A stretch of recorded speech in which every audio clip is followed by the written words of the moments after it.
My name is Mike Sadler, and I've spent my life with cars. Whether it's sand dunes and drag strips, museums, car shows, even the backyard garage, I'm always on the lookout for speed and shine.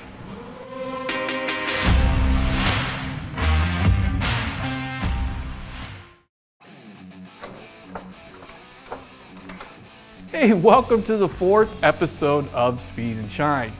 We are going to head out to the American One sale and visit with our friends at Huff's, and we're going to look at a vehicle that I really want and a whole lot of people want, and that's the new Ford Bronco. And now that it's the dead of winter, you may not have a car project or any other project, but let's face it, your garage itself is a project. So we're going to cover some garage safety tips. And in the last few episodes, we've shown you some really unique vehicles. This week, we're going to head out to Eaton Rapids and we're going to look at some really beautiful cars that you'll find on the drag strip.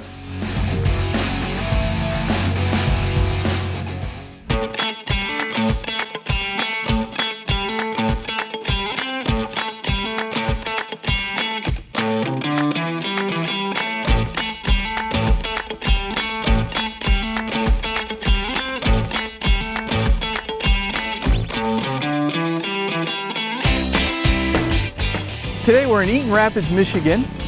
I actually found some rapids, and we're here for their Wednesday night weekly cruise-in. 3-4 square blocks of downtown, surrounded by a river, and hundreds of people show up to show off their cars, hang out, and have a great time.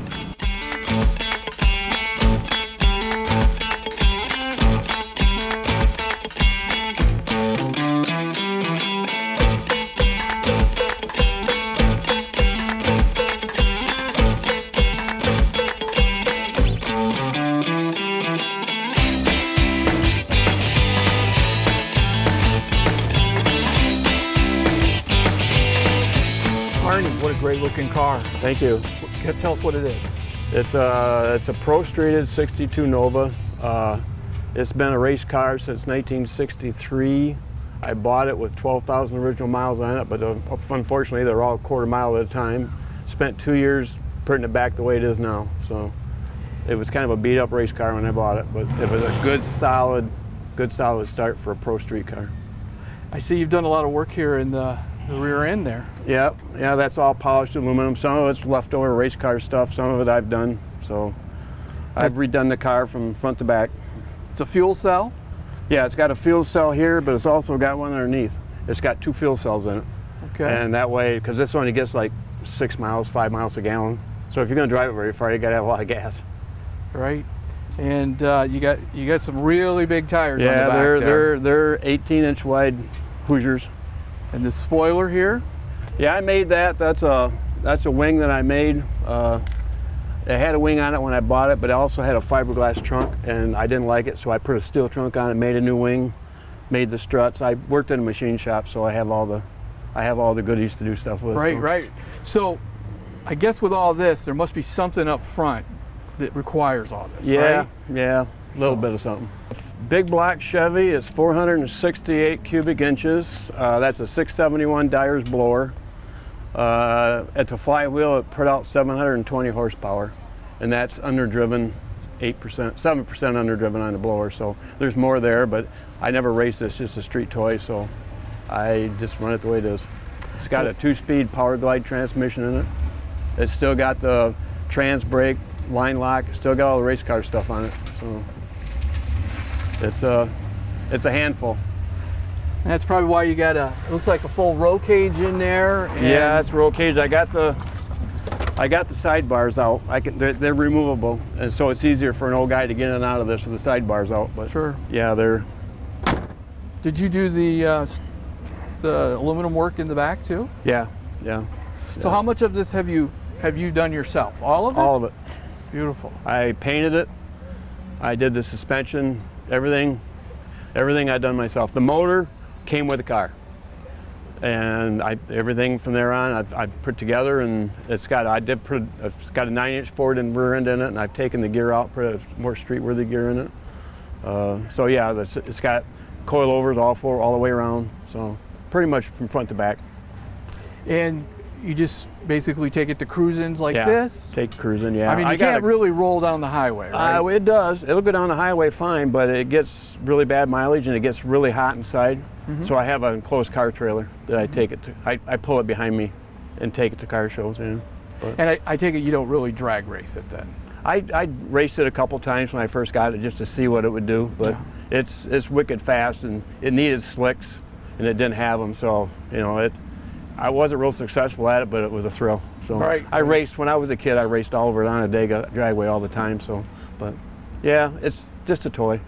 So, I mean, you really can't just really get on it all the way on the street, right? You can, but it's all over the place. You better hang on because it wants to go from one side to the other. Sure. But yeah, you can get on it. You can. I've scared people with it. Oh, I bet. So, yeah, I bet. It's just. But it stays cool. I can ride around this thing all day if I want to. It never gets over 185 degrees. So. You ever blow through town kind of quick, making noise so it sets off all the alarms? No. Oh, no. Okay. I try to abide the law in this town. I've lived here all my life. They know who I am, so I can't run away. So no. All right.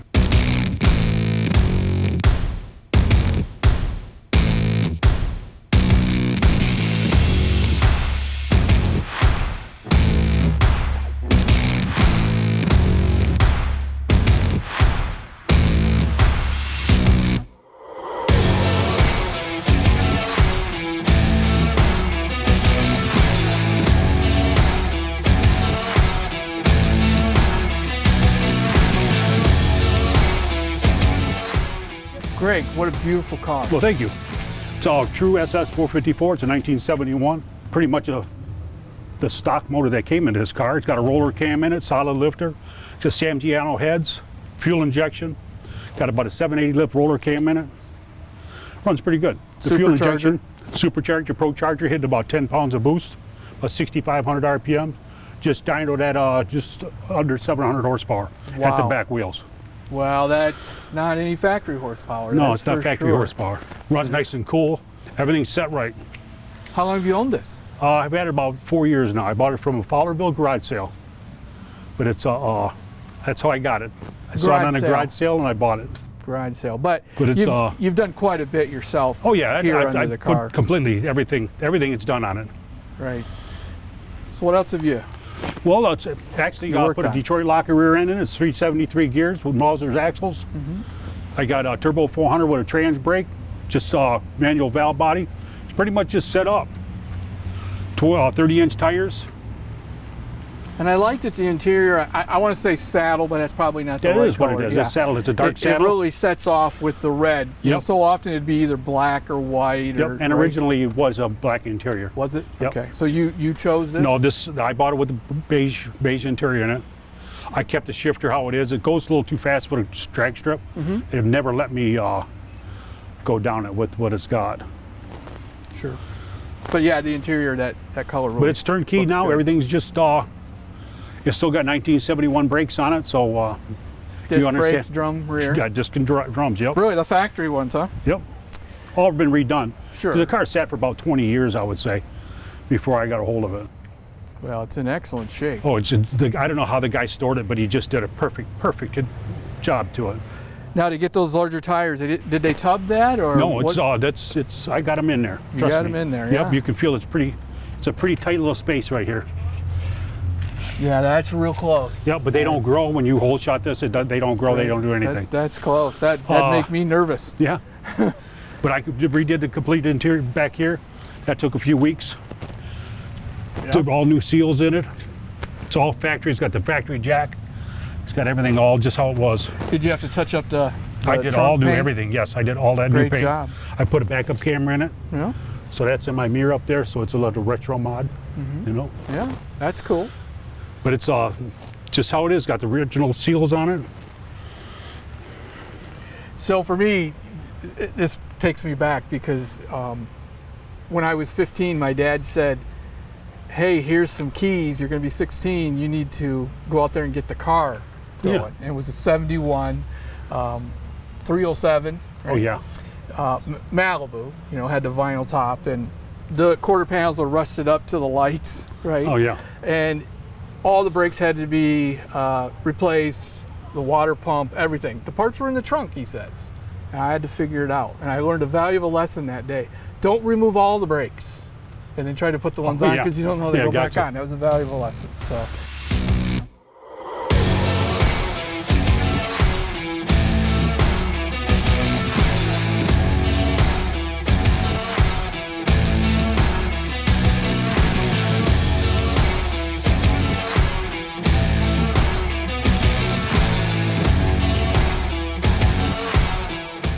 Well, Mike, the name of this show is Speed and Shine, and I can't think of anything that says it more than that. Walk us through what that is. Well, basically that's a 440 Chrysler motor, bored and stroked to 499 cubic inch with a blower shop 871 superchargers, a couple of 1100 CFM Holley Dominator carburetors, solid roller Isky cam, Ross 8-to-1 forged blower pistons, Bill Miller rods, Molnar stroker crankshaft. It's pretty much built for the drag strip. I keep it tuned to run on no lead premium fuel, so it's detuned a little bit, but it drives real good. I have very few problems with it. Have you dynoed it? I have not dynoed it, but from the speed last year when we had it to the track, it's right around 900 horsepower at the crankshaft with the pump gas tune-up. Wow, incredible. And it's in a 73? Yep, it's a 73 Cuda, original 340 car. Right. Did you do all this yourself? I did. I had the short block professionally built, but I did everything other than that. I bought the car just as a car body. It had already been back halved, but it didn't have any components on it at all. And I put it together, and I've been driving it ever since. And I just keep adding things to it. Back half, explain what that is for the viewers. That's pretty much when they cut all the rear section underneath the car out, the frame rails, fender wells, and they replace it with frame rails closer together, bigger fender wells so that you can put bigger tires on it. Okay. And they also shorten or narrow the rear end on it. All right. That's how they get these big tires under there. That is. Right? And you got some stuff on the back here that's strictly to safety for racing, right? Right. This here is mandatory at the drag strip, the battery cutoff. If you have your battery mounted in the trunk, so that's a necessary feature. These here, those are just, you could put your battery charger or your booster cables or something like that on there if you need be. When I got the car, they was already there. I've never really even used them. Right. I have hooked a battery charger up to it a couple times, but that's about it. A lot of drag cars have those on there. A lot of drag cars don't run a battery, so they charge them up in between runs. Right. I see the kid, usually it's a young guy, walking around with a charger on a cart or something, right? Right. Yeah. So walk us through some of the safety features you have in there. Well, as far as safety features go, it's got, which is mandatory for a car that goes this quick, it's got a 5-point racing harness in it, a chrome moly roll cage. I just had it certified this spring for NHRA, and the chassis is rated for 160 miles an hour. Wow. When you go to the track, you have to pass tech for certain speeds that you go. I haven't actually gone anywhere near 160 miles an hour, but you never know. But it's all good to go. I just got to get it back to the track, try to have some fun with it. Something a little bit different about this car is I use a Chevy transmission.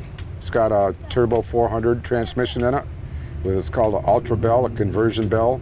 You cut the stock bell housing off the transmission, and you bolt this bell housing on it. And they make different style bell housings where you can adapt different transmissions to different brand engines. And The I did that. benefit is, for you, on this car, what's the benefit of using that transmission? It was cheaper for me to have a transmission built to maintain the horsepower as opposed to a Chrysler torque plate. Sure. I got a good deal on it. The transmission's supposedly built for 1,500 horsepower. And I had a professional place do it called Rossler. They're quite a famous place. But I really love the transmission. It works really well. Well, it's a beautiful car, and you've done a great job, and it must be a real blast to hold it to the floor and take off. It's pretty fun to drive around and stuff, you know. Got to watch where you're going real careful with it, seeing around the blower, but It's quite drivable. And I think I've seen you here before, and you've given people rides. I think people have asked for rides. I have. And I do. Right. If they want to go for a ride in it. Some people turn me down. I'll offer them to go for a ride, and they don't want to get in it. To my surprise, you know. People would be really surprised the difference between a 200 horsepower minivan and a 900 horsepower car, right?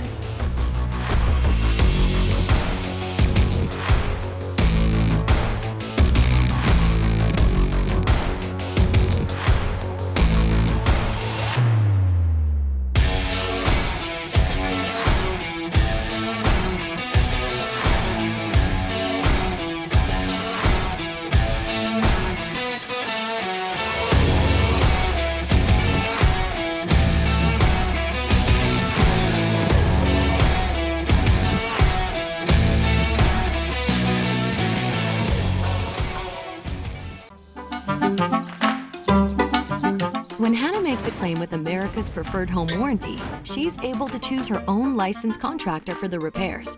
But why does that matter? Let's see how it benefits you. First of all, you can choose a licensed contractor you know, or someone who comes highly recommended. Also, you can choose someone available on your schedule. After all, if a repair is urgent, you don't want to be waiting for the warranty company to send someone. You want it done fast.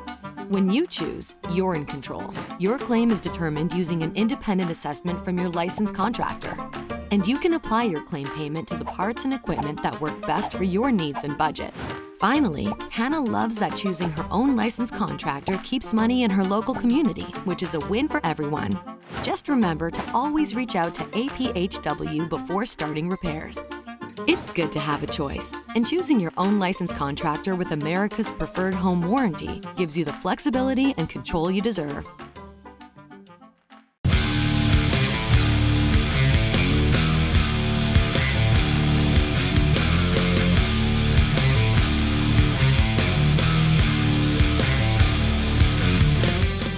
I'm here with Huff Auto at the American One Fall Auto Sale, and they have a car here, a Bronco, and this is really something I'd like to have.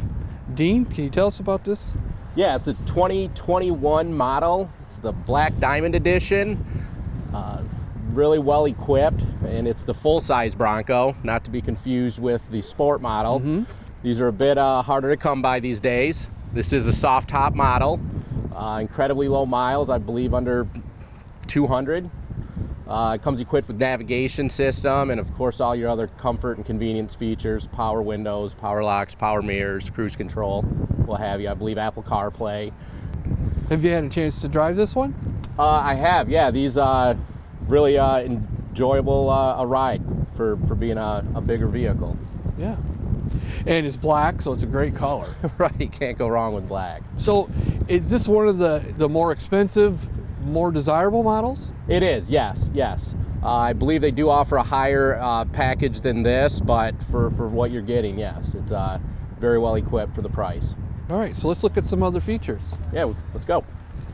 So one of the things I saw about these online is they designed this so that if you damage this fender or the back quarter or whatever, you can just unbolt that and go to the dealer and buy another one in color. It's a good idea. And bolt it right on. It's nice for making things a bit easier. So if you're really going to use this out in the the woods and the country, you're probably going to put some dings and dents there. So it'd be nice to be able to.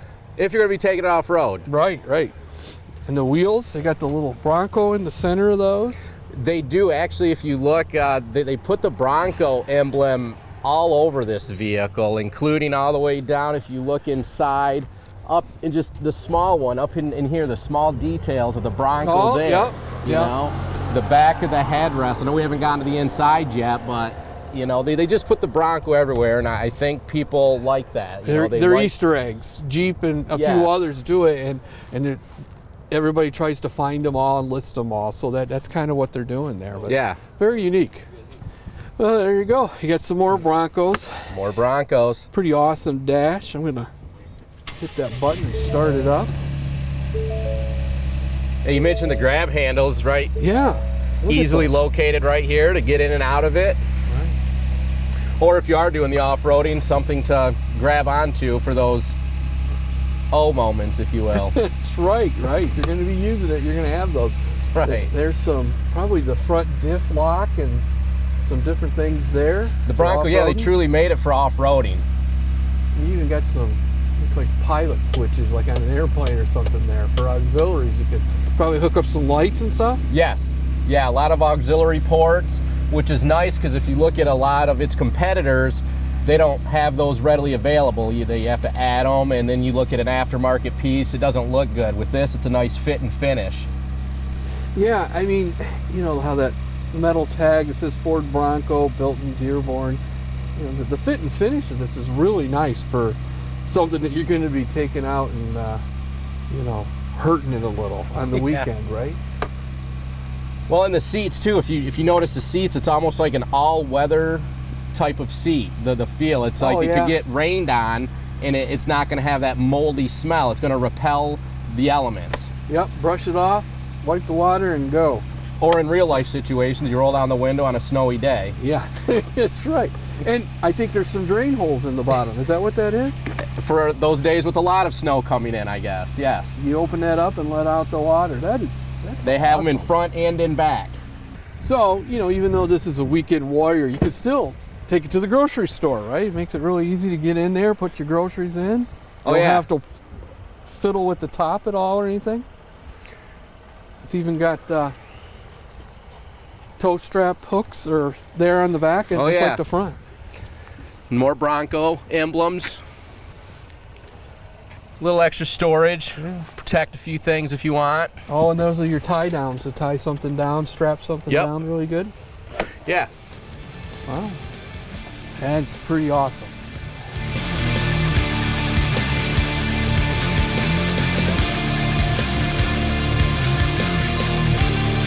So if you're looking for a hard to find new vehicle, no matter what it is, they can come to Huff's and you'll get it for them. Yes, very much so. Sometimes even before the new dealers have them.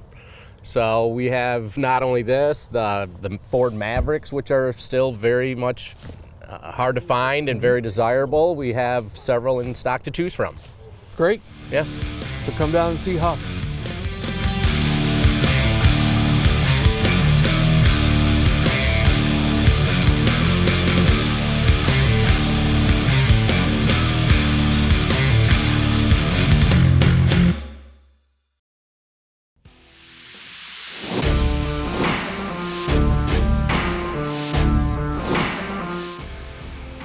So while I'm waiting and deciding if I'm going to tear this engine down and rebuild it or buy a long block, there's some things I need to do around the garage to check for safety.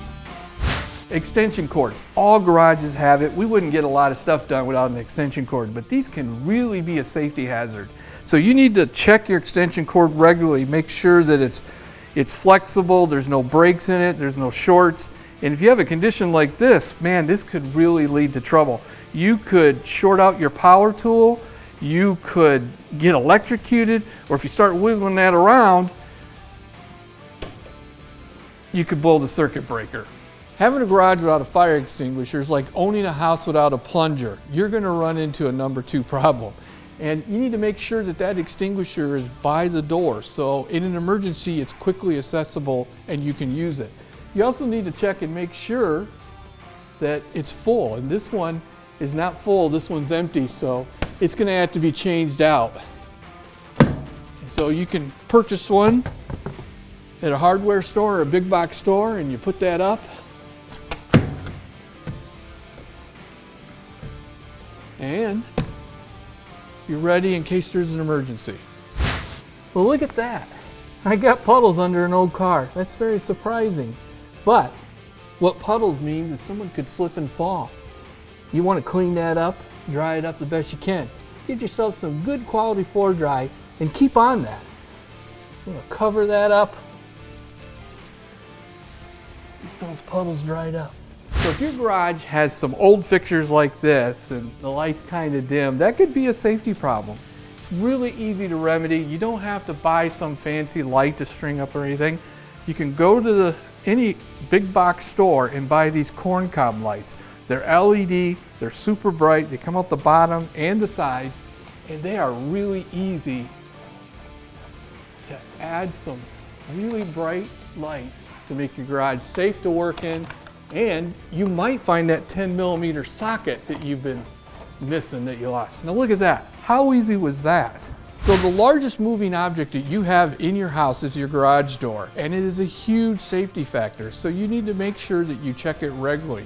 And you need to make sure that your controller, like this, is up high enough that little rug rats can't reach that and open that door on their own and operate that door. So having that at a good height means that anyone that can reach that is probably of age to operate the door correctly. The garage door has some very important safety features. And one of those is this electric eye that shoots an invisible beam across there so that if any of your rug rats run through here or one of your furry children, it stops the door as it's coming down and reverses it so they're not hurt by that. And you need to periodically check that once a month. So I'm going to show you how to do that. All right, so what you want to do is you want to have somebody push the button while you're near the door.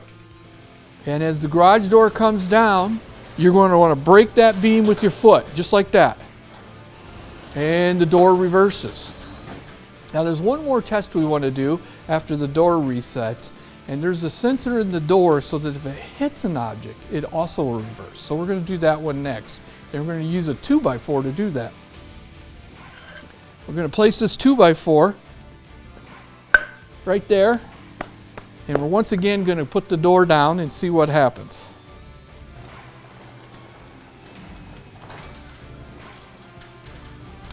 There you go, it hit the wood, instantly reversed on itself and went up. If you accidentally leave your car hanging out of the garage or something and somebody accidentally hits the button, which has happened to me, believe it or not, the door will come down, touch that, go right back up, no damage. It's a good safety feature. You need to test it, make sure it works.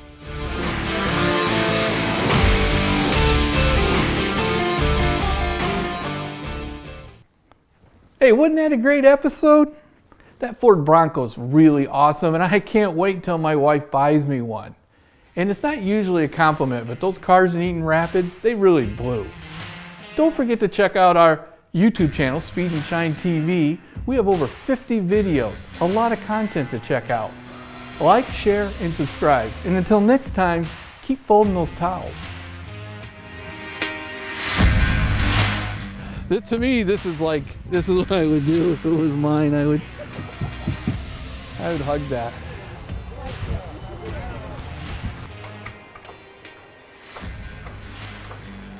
Hey, welcome to the 4th episode of Speed and Shine.